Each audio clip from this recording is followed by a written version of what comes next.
Hey, BookTube. I thought I'd hop in on Steve Donahue's new book reading event. Library, library. Sounds like a death metal band that reads books.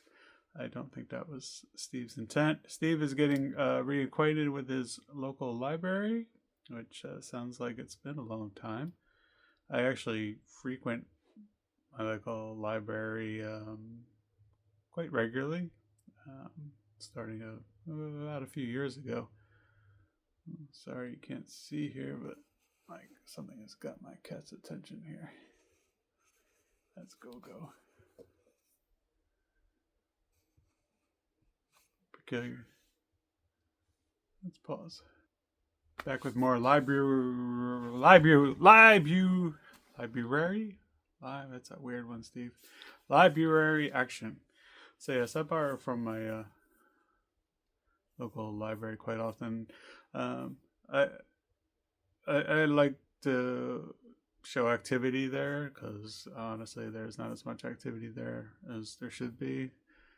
Um, so I have no need to actually borrow from the library. Um, Even just from what I buy from library sales, it's a lot of unread books here.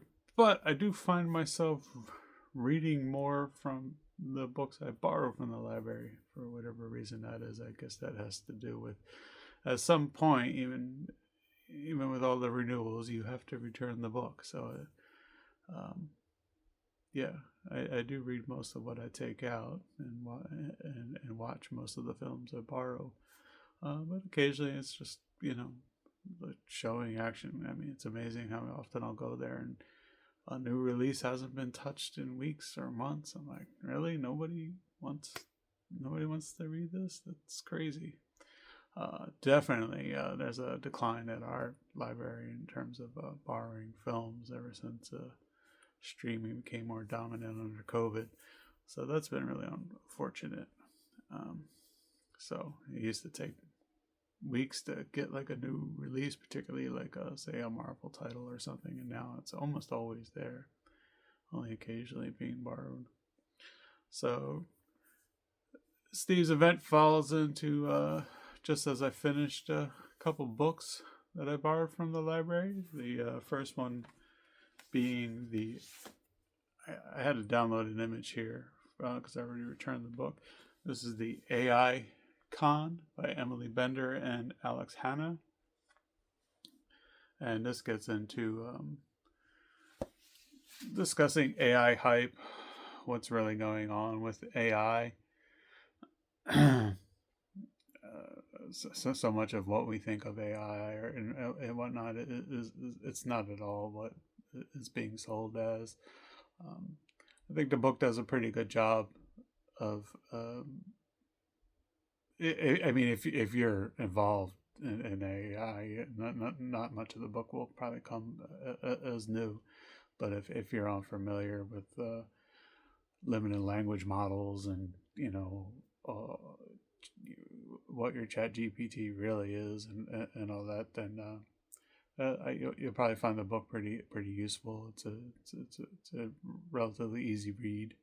It's definitely meant to be accessible. One of the things that I picked up in reading it is how much the sell to corporations and stuff of AI is akin to the first book I covered on here, which had to do with Bitcoin and digital currency altogether, and that push for that, particularly the fear of missing out. You don't want your business to be lagging behind at this time, do you? That's crazy. You need to get on this right away. We got this wonderful package here, and it'll replace all those employees that you pay that you don't like. And honestly, a lot of this stuff is not up to snuff to covering people yet. It's really being sold. The idea they're selling is much farther ahead. We're putting the cart way before the horse here. But another strong strong element of the book, which actually isn't advertised on it, which I think will turn off probably a lot of people, is a lot of the social impacts, the environmental impacts, um, uh, what it's doing to workers. Actually, one thing I think they did a good job of pointing out is that, people think of AI or whatever we're using the AI term to cover, that there's no people involved, and that's not true at all. They got these farms of low-paid people, being subjected to some of the worst stuff on the internet in order to train these limited language models, and it's really sounds very unpleasant. They're not, and they're not being taken care of properly to be assaulted with that day in, day out, and that was actually covered in the book I discussed earlier called The Chaos Machine, and the Facebook moderation and how the things that people are subjected to on there is really the dark side of humanity there. So, but I think the I don't know, lack of a better term, the social justice aspects of the book may turn some people off, but I'm assuming the authors don't care. Because there is definitely a real impact on people in going further with this technology. So anyway, that was the AI Con again, and that came out just last year. And I followed that up with another 2025 release, and this is Cory Doctorow's the Enshittification, which was actually referenced in, at least the term was referenced in the AI Con, in which Cory goes through past decades of the enshittifying of not just the internet, but so much technology, particularly focuses on like something I recently discussed was an HP smart printer I was getting, which is anything but a smart printer. The best it seems to be able to do is tell me when to buy new ink, and exorbitantly priced ink. I was gifted the printer. I could not believe how much ink costs for this thing. You got to be out of your mind. But Cory covers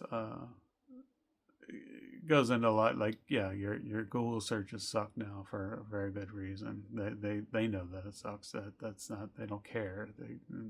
It's all about advertising.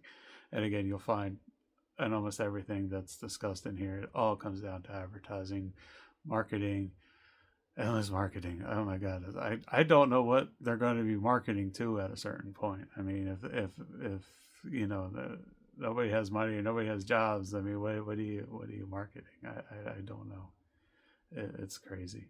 There is a very dated aspects of both of these books, even though they're both, new releases. 2025. I think this came out towards the end of 2025. He had popularized the term enshittification became popular, and I'm guessing this is, honestly, he doesn't say as much, but it's a bit of a cash in on the popularity of the term, which is fine, and the term has gone on to be used to say this sucks, that sucks, everything sucks, and he gets that and recognizes that, but he hopes that you kind of maybe come back to this and see some of the technological roots that he's discussing here of enshittification. So it's a good read. I like Cory's style better than the previous the AI kind book. He definitely has a good sense of humor. Definitely a smart fellow. But yeah, there is already a dated aspect to this book. I think in the years to come,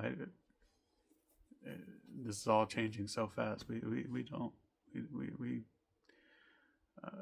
I'm already seeing things about different digital infrastructures going on. So I would, who knows how bad that's gonna all get. And he ends up trying to be looking for something hopeful, some silver linings, in terms of, and much like in the icon book, what people can do, and regulation and stuff like that. But it as much as he tried, it didn't sound realistically hopeful. But I mean, and I guess that's all we have. So yeah, Enshittification, got the bar just from the library, got the bar AI icon from the library. So join in with Steve, the Libruary.